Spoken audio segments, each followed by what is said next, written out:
Hello नमस्ते सम्पूर्ण साथीहरूलाई। मेरो चाहिँ नि अब काँक्रो फल्न सुरु गरेको छ।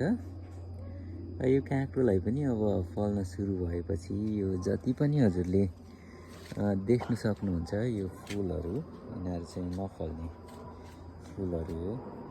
यिनीहरूले चाहिँ तपाईँको धेरै मात्रामा न्युट्रिसनहरू तल मलबाट न्युट्रिसनहरू त्यत्तिकै लिइरहेको हुन्छ।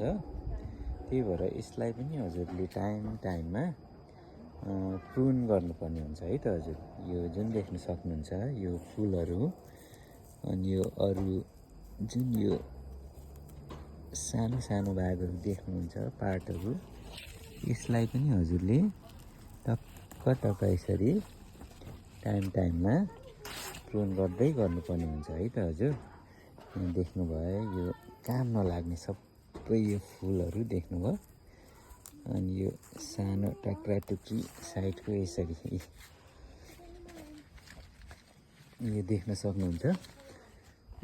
यो काम नलाग्ने पार्टहरू सबै यसलाई हजुरले सबै फालिदिनु पर्ने हुन्छ, जसले गर्दा न्युट्रिसनहरू चाहिँ हजुरको सबै फलमा गएर काँक्रोमा गएर काँक्रो अलिकति ठुल्ठुलो हुने अनि अरू धेरै राम्ररी फल्ने हुन्छ। यहाँ देख्नुभयो यो नचाहिने फुलहरू, यो नचाहिने फुलको वरिपरिको साना